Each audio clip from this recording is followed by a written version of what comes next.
Hey everybody, my name is Pim Pompasuth. I'm a Balbix cyber risk engineer, and hopefully you all know me by now.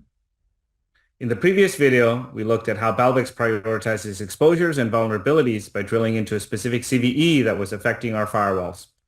Today, I want to drill a bit deeper into that concept by looking at our exposure simulation capability.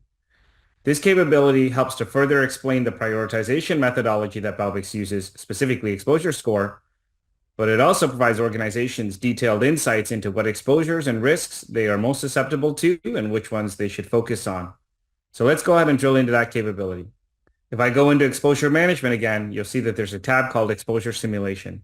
So when I click into exposure simulation and we dive into it, you'll see that here we come to this simulation page that exposes all of the different parameters that go into exposure score, which we walked through earlier. Again, we see that exposure score is made up of impact of compromise as well as likelihood of compromise. And each of those are further broken down into the asset attributes and parameters that affect impact, the vulnerability parameters, threat parameters, and control-based parameters. To use the simulation capability, let's go ahead and pretend that a new celebrity vulnerability has been announced specifically by Oracle that affects our MySQL databases. So if I want to do that, I can go ahead and select the role that the assets that this affects, so specifically database as well as MySQL.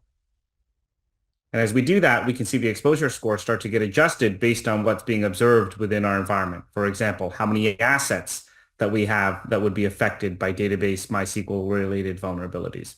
I can go even further and define those asset attributes, such as defining which tags, for example, production versus staging.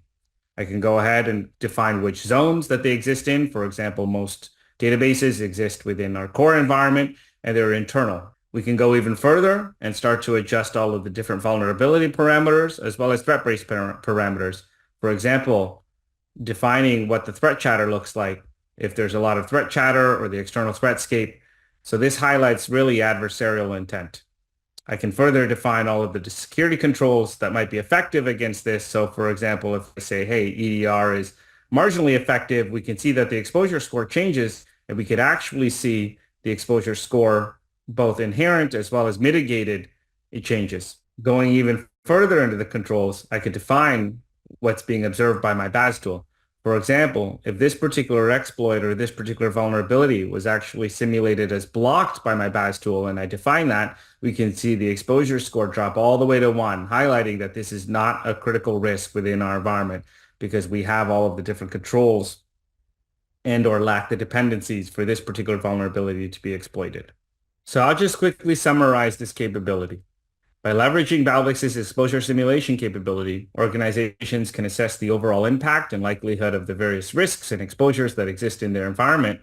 They can use this capability to understand which controls are effective against which types of threats and exposures, and use this to prioritize different risks over other risks given the nature of their specific environment. They can see which controls they have in their environment that are effective against which types of risks, and they can further go into which controls to invest in based on these different risks.